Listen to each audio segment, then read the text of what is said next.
আসসালামু আলাইকুম। উচ্চ রক্তচাপ তার মানে আমাদের শরীরের মধ্যে যত রক্তের নালী আছে এই নালীগুলোর মধ্যে যখন প্রেশার খুব বেড়ে যায় সেইটাকে আমরা বলি উচ্চ রক্তচাপ। এবং এইটার প্রভাব সারা শরীরের সব জায়গায়, যেহেতু রক্তের নালী আছে প্রত্যেকটা জায়গায় খারাপ কিছু প্রভাব পড়ে। যেমন ব্রেইনের মধ্যে অ্যাটাক হইতে পারে, তা ব্রেইন অ্যাটাককে আমরা এক কথায় বলি স্ট্রোক। হার্ট অ্যাটাক যেমন আমরা বলি না, এরকম ব্রেইন যদি হচ্ছে কোনো কারণে উচ্চ রক্তচাপের কারণে আক্রান্ত হয় তখন সেটাকে স্ট্রোক বলি।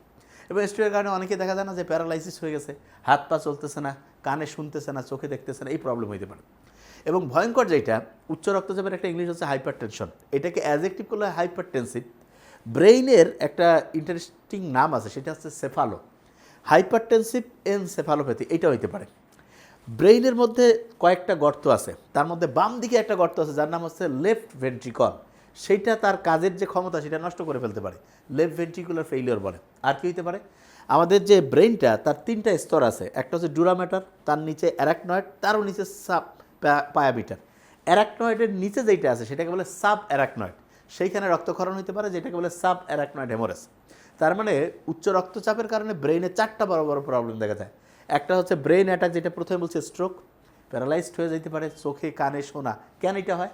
কারণ ব্রেইন সবগুলোর সেন্টার বসে আছে, কোনো কারণে যেই সেন্টারটা ডিস্টার্ব হয়ে যাবে সেই সেন্টারের কাজ ঠিকভাবে চলবে না। যেমন দেখার সেন্টার আছে, শোনার সেন্টার আছে, হাত পা নড়ানোর সেন্টার আছে, যেই জায়গায় প্রবলেম সেই সেন্টারের কাজ বিঘ্নিত হয়ে যাবে। এরপরে কী হইতে পারে, আমাদের ব্রেইনের যে কয়েকটা গর্ত আছে তার মধ্যে বাম দিকের একটা গর্ত যার নাম লেফট ভেন্ট্রিকল, সে ঠিকভাবে কাজ করতে না পারলে লেফট ভেন্ট্রিকুলার ফেইলিওর হবে। ব্রেইনের যে অনেকগুলো হচ্ছে যে আবরণ আছে, যেটাকে মেনিনজেস বলে, তার মধ্যে একটা মাঝখানের যে স্তর আছে অ্যারাকনয়েড, তার নিচে রক্তক্ষরণ হইতে পারে, যেটাকে বলে সাব অ্যারাকনয়েড হেমোরেজ। আরেকটা হইতে পারে হাইপারটেনসিভ এনসেফালোপ্যাথি। এরপরে ব্রেইনের পরে আমরা চোখ, এই চোখের মধ্যে রেটিনা আছে, রেটিনা ড্যামেজ হয়ে যেতে পারে।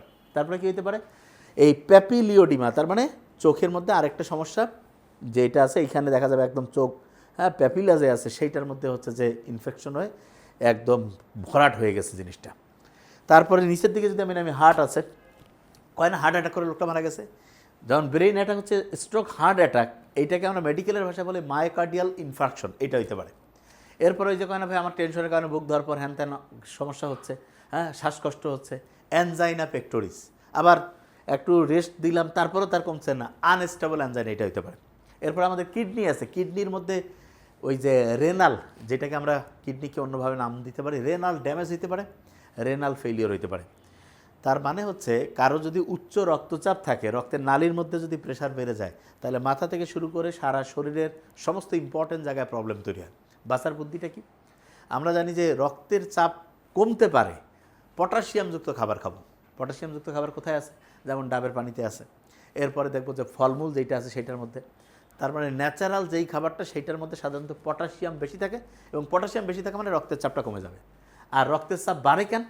যেই খাবারের মধ্যে লবণ বেশি আছে। যত রকমের প্যাকেটজাত খাবার আছে সব হচ্ছে পচা খাবার, এই যে চিপস, তারপরে যত রকমের ওই যে আছে না, ওটাকে কী বলে, কোল্ড ড্রিঙ্কস অনেকে খায়, কিন্তু ওই যে কী কী ওটার নাম কি, যে স্প্রাইট কী কী আছে, এবং এনার্জি ড্রিঙ্কস, এগুলো আরও ভয়ঙ্কর খারাপ। এইটার মধ্যে কি আছে, চিনি আছে, সোডিয়াম বেশি আছে, রক্তের চাপ ক্রমাগত বেড়ে যায়, মাথা থেকে শুরু করে শরীরের সমস্ত অঙ্গ ধ্বংসের দিকে চলে যায়। তাহলে বাঁচার বুদ্ধি হচ্ছে প্যাকেটজাত খাবার বাদ, পচা খাবার বাদ, প্রক্রিয়াজাত খাবার বাদ, ওই খাবারটা খাবো যেটা ন্যাচারালি পাবো, এবং আমার সারা শরীরের সমস্ত রক্তের নালী সুন্দর করে চমৎকারভাবে ভালো প্রেশারে কাজ করতে থাকবে। Thank you so much. আসসালামু আলাইকুম।